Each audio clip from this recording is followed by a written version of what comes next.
It's now been a couple of weeks since the launch of the early access of Assetto Corsa EVO, and I'm very pleased to say that I seem to be in the minority when it comes to people having issues with this early access. If any of you watched my stream when it first came out, or my video just after it came out, you'll see that I had loads of problems with the graphics, unable to get it to work really very well at all. So there has been a couple of updates, and one line in the latest update said that it decreased VRAM usage. So I'm really hoping that that was what was wrong with my PC, because I only have, I think it's 8 gigabytes of VRAM. It could be 6 actually. Either way, it's not great for a modern game, but the only 2 games my system has been unable to play is Starfield and this. So that tells you how unoptimized the early access is at the moment. But again, it might just be my particular setup for some reason isn't having it. But today I'm going to try anyway, and I'm going to try and compare it to the original Assetto Corsa. Same car, same track, see what the different feelings are, see if we can tell any of the new handling, or anything like that, and just to get a feel of what's different and how it feels different. And yeah, it should be interesting. So hopefully my PC will last through the duration of this video. Honestly, I haven't really played EVO, so yeah, let's jump into it.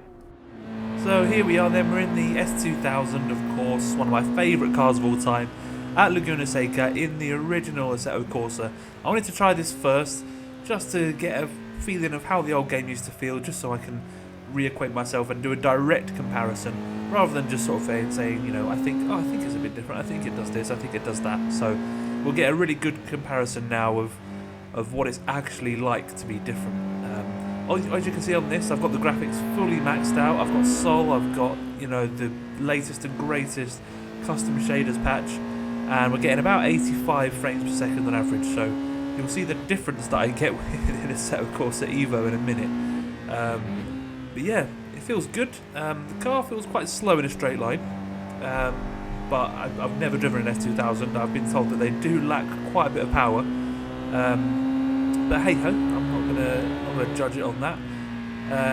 I'm trying to hit the curb here to see how the curb really affects the handling of the car, and as you can see, it bounces over it really strongly. It's like the suspension's super stiff, and it fully compresses the suspension and throws you off. So that's something to note. But other than that, it feels good. It feels very predictable. The back end, obviously, rear-wheel drive, so I'm trying to see if the back end's going to come out anywhere. And as you can see, I'm kind of counter-steering a little bit. There we go, just a little bit of control. But yeah, it's very easy, it's very predictable what the back end's going to do. There's no big snaps or anything like that. Under braking, it's quite stable actually. It's very stable up until a point, and then it does wiggle a little bit. But for all intents and purposes, to be honest, it's quite stable under braking. There's not too much movement. Kind of feels like the car's just slowing down, then that's it. There's no other factors involved. So that's something to note. Coming into the first corner here, I brake way too late, downshift, and on the shift I have a nice big slide, but again, it's nice and controllable. We were able to save it, we didn't spin, because you can kind of get a feeling for where the car's going to go as it slides. It turns in nicely, very, very predictable with this car. It is so predictable, it's very easy to drive. It would definitely take a few laps for me to get up to speed properly in this car. I'm not going for pure lap time here, so, but again, look at that, nice controlled slide, nothing scary, no heart skipping a beat or anything like that. It's very predictable, very, very easy to save, quite understeery.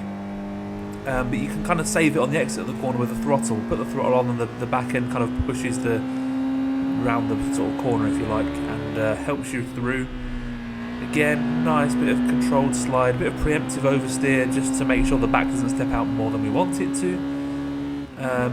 But yeah, other than that, it feels good. Again, braking, see, over the crest there on braking, you can feel the back end start to move. So that's quite interesting.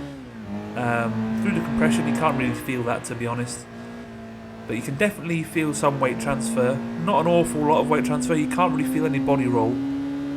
You can see it, but you don't really feel it through the corner. A little bit on the gravel there, but we can ignore that. Again, braking into the final corner.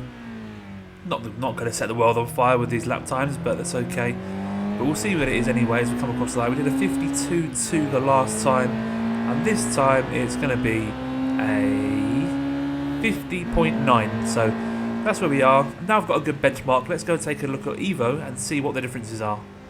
And secondly, here we are in EVO, coming out the pits here again at Laguna Seca, and I do apologise for the graphics. I've got everything absolutely minimum. I'm even running at 1080p, whereas I'm 1440p in AC1, but this is as stable as I can get it to run, and you will see that it does also stutter quite a lot. So again, I apologise, there's not much I can do about that.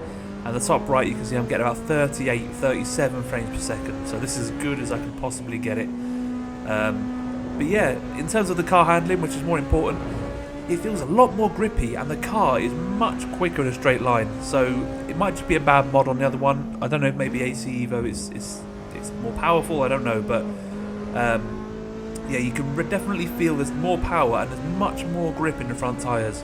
Much more grip in the front tyres. It feels like the car's on like race car tyres or something. I'm turning a little bit, and it really is turning into the corner really well. But yeah, let's see how it handles under braking. Coming over the crest here, obviously, as you can see, the back end really does feel more alive in the AC EVO. It feels more alive all of the time, under throttle, through the corner, because as you turn in, and I have a crash. Just I'm talking about it, and my wheel is so old I can't counter steer very far, so I always end up spinning when that happens. But yeah, you can definitely feel the body roll a lot more, which is nice, and you can definitely feel the rear end snakes a lot more under braking, which again is really nice. The car feels more alive, definitely. And here we go into the hairpin. You can see the front tyre sliding, rear tyre sliding. Yeah, I don't know, there's something about it. It feels really nice, but there's something that feels a little bit digital with it. I try the curb there again, and as you can see, it does spit me off, but not as bad as the first AC. But yeah, there's something that feels a little bit digital about it. I can't quite describe it. Again, it's of course it is an early access. I'm well aware of that, and I'm not criticising this at all. I'm super happy that they've given us this opportunity to do an early access, so please don't take any offence to this. I'm just saying the car feels much better, but there's something with the physics where it just feels a little bit digital at the frontal grip and then the rear grip, and then it's like, oh, I need to do this, you know. I can't really describe it, but only I know what I mean, I suppose. But it's only a tiny little feeling. That's just, I'm really digging deep there. It feels really good overall. As you can see, it handles really nicely. There is a lot of grip for this car, that's definitely for sure. But yeah, it's good fun. It's good fun to play with. Now I've actually had a go where the stuttering has calmed down a little bit, and I've got a good stable 40 frames per second. Obviously, it feels much nicer. So yeah, and on traction, this car had loads and loads of traction. Loads and loads of traction, so there was no problems with that at all. But again, I think maybe there's some special tyres on this car or something, I don't know. Also, take a look at this. I only did 3 laps in AC EVO to record this video, and I had exactly the same moment going through turn 1 as I did in the first EVO.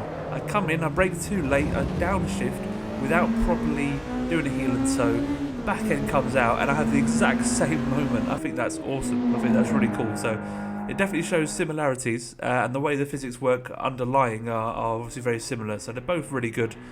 But yeah, I really like the new game. I think it needs a bit of work, and I do think that currently the older version is more fun at the moment, the AC one, just because it's more predictable for me at the moment, and obviously it runs better on my computer. I think once they optimise it a bit more, maybe I need to buy a new PC, perhaps. And then once I can really get some laps going on it, I think I can really learn how the physics work.